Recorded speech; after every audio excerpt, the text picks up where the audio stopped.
It seems like the lights are always on in the City Library, and if you don't know why, maybe you should. Let's welcome the director of the Spanish Fork Library, Scott Aylett, to the table. Welcome. Hello. Happy to be here again. It's always a pleasure. Thanks for having me. You were here last year? I was here last year. So this is your second mug? Second mug. Well, we hope to get you a big collection one day, for the whole family. Yeah, We family need of to five, actually so change I'll our more. design for the year. We So do. then Is you it need to come time? back again. We need to It's let time, go yes. with this neutral motif, maybe. so. Okay. How's Or the a library doing? The library is great. It is great. Tell us, I don't even know where to begin. Everything 'Kay. is up at the library. which is numbers. great. Like when you share numbers with me, Scott, it kind of makes me giddy.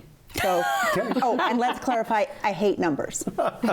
If Jordan Okay. from finance shares number, I'm like, ugh. Numbers She at the loves library. books. Yeah. Okay. She loves books. Well, I'm a numbers guy. I love numbers, Okay. right? And so, you know the old adage, right? If you build it, It will they come. It will come. right? Yep. And that has certainly been the case with Library Hall. It has just been a phenomenal year for us in terms of patronage, right? One number that I shared with Stacy was since we opened in May, we've opened over 4,000 new library accounts, which is the same number that we did between October of 2020 and March of 2023.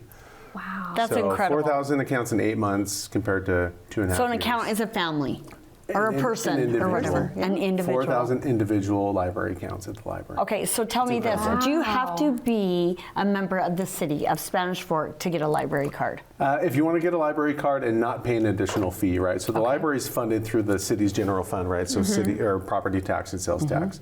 If you live in Woodland Hills or Mapleton or Salem, Santaquin, right, and you want a library card, you pay a non-resident fee to be able to access those services because, again, our residents are already paying those Right, for those right. through their taxes. So non-residents need to pay a little bit to. But one thing cool about it, like you would not have to have a card.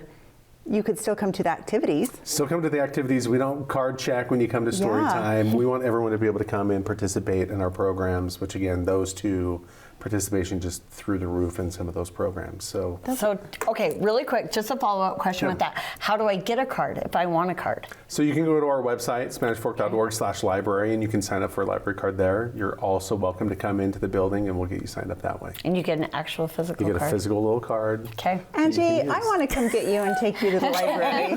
Well, I didn't want to admit that I haven't been down yet, We could but stop my and life get a has been drink. crazy. I think that I would think we inter- should that get a would- drink and yeah. go sit in the library together. Do a studio chatter on remote That's what I was at hoping Library for. Hall. Pete. but you have to be quiet in the library. No, You don't have library to is be different. quiet. It's- So let's start with like What's the going teen on? section. Okay. Is it quiet there? Oh no. Tell our viewers So- and and our I- friends here Well, what's and I there. think personally, my belief is that our biggest success, we've done so many awesome things at Library Hall. It's been such a benefit to the community. For me, the number one is our teen section. Agreed. At our old building, we didn't have a space for teens. And we're 2 blocks from the high school, Right. one of Oh, the yeah. high Right. schools, right? And after school, we'd get 6 teenagers hanging out at the library, and it was it wasn't the spot to be, Not right? cool. Now we get dozens, and they're Every so day. awesome. every day. Every day. Doing homework, Which they're is playing. heartwarming. Yes. Yeah. Right. A place to be, Yeah, right? a place to be. One cool. kid, said, not just one, but I've heard multiple people say, "I'm actually doing my homework now." And I'm like, "Well, I'm glad that library is helping facilitate you doing your homework, which you should have been doing anyways." But I'm happy to hear that. Yeah. But we've got activities after school. We set up ping pong. We've got a couple switches. The kids like to play the video games. But really, the number one use in that space is the study space. Love I'll it. walk past the video games. They're playing a little bit, but it's, hey, I want a spot that I can sit down with my friends, maybe eat a little 2 jacks, crazy. and do my homework. And I love it. Do you let them It is bring so food awesome. in? Oh yeah, they could bring food in. Oh. Yeah. I was just as gonna long as ask it's that. not messy and that type of thing. So they Right. can bring their food into what we call study hall. So our program room after school in the teen space, we call it study hall, and we just have tables and chairs out, and they come do their homework and Oh, eat in some that big snacks room. in the big room. And then I they have love like that. a couple, when you go to a restaurant, there's like a booth. Couple cafe There- booths yeah, there's a and couple of those. But then on the opposite wall, there's like individual rooms that you could reserve. Study And, rooms, if we needed to go meet and talk about all things Studio chatter. Studio behind chatter. closed- You could do it at the Okay, library. we've got to plan this. But it appears that the library is always on because the lights are on. So why is that? Because we always have something going on, right? Okay. We've got, from when we open at 10 a.m., we've got children's programs going on throughout the day. Then the afternoon, we do kind of the after school for kids to get out of school, for our teenagers. In the evenings, we've got a lot of programs for adults. Maybe they're learning about Social Security and Medicaid or Medicare. We have some English as a second language classes that we do, some gardening classes, cooking. We've got kind of something for everybody at the library. Where can people go? Again, SpanishFork.org/library, and they can see the different classes. Yep. So we've got a calendar of events, on our website that lists every program that we've got going on, and every day of the week there's something for somebody. And even if you're not coming for a program, but you want to get out of the house, right? Take a little bit of break from the kids. That's a good point. I think in January we kind of just the four walls that were, enclosed. They're shrinking in on us. I think sometimes, especially like stay-at-home mom, she's like wanting to escape. I just got to get out. Get a Diet Coke and go study. Go study at the library, right? I think it sounds fabulous. And sorry, go ahead. Yeah, no, go ahead. I'm your guest, so you go. I was just going to say, what upcoming events do you guys have? Do you have any specifics that you're doing? Yeah, right now? We've got so much going on. One that I'm really passionate about and I love is that we've recently started a sensory story time for kids that are neurodiverse. I have a son that's autistic. And so we have programs that it's okay if your kid comes and is maybe a little anxious or gets up and is chatty and a little bit loud. It's fine. It's okay for your kid and to do those types of things. And so that's a program that we have going on that I'm really passionate about. One that we're going to do on February 29th, we're going to do an unbirthday party. And so, because February 29th only comes once every 7 years, right? And so it's this year. This year. So on February 29th, we're doing an unbirthday party.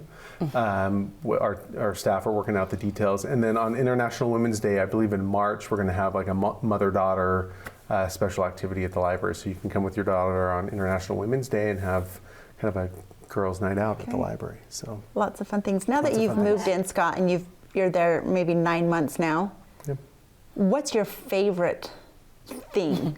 I mean, I know you said you really like the teen section, but what in the library you're like, ooh, I just really love this section or this idea that you saw like from, just paper and then now it's there.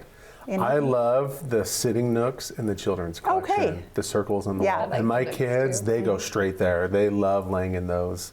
It's just a fun, unique, architectural feature that I haven't seen in any other design. And you probably remember as we designed it, we thought this huge wall, we've got to do something with it, right? Because it was just so plain. It was just plain. Yeah. And they came back with, well, what if we create sitting, spaces within the wall? And and they're always filled. The kids love climbing in them and reading a good book. And I love seeing parents or grandparents or guardians sitting next to their kid reading a good book in one of those spaces. I love it. What about the sorter? I know when we were going on our field trips to the different libraries and saw that sorter, we were amazed. Now that you've implemented it, has it saved a lot of time for staff? Yep. And is it working as well as you were hoping it would? Yeah. So what Stacey's referring to is we have what is that? It's the sorter. My boys call it the robot. Oh, okay. They think it's so cool. So it's a system that as patrons return their books to the library. In the old building, we had to scan every individual barcode on the back of the book. And in the old building, we did over 1,000 check-ins and check-outs every single day. Wow. And we're doing way more than that now. But to scan 1,000 books every single day. So now there's a sorter. It's a conveyor belt system that scans the books as it runs through the sorter, checks them in, and then sorts it into a specific bin based off of where it needs to be shelved within the library. Yeah, it just We will are go so down and then go. high-tech. And it's so cool. And what's great is that if it's after hours and you bring your library books back, you can put it on the sorter. It gets checked in immediately. You're not having to wait. Or the mom that comes in with 50 books and she wants to go check out some more stuff. Well, in the old building, she would sit and watch us check her books in because she knew I can't check out until those are checked in.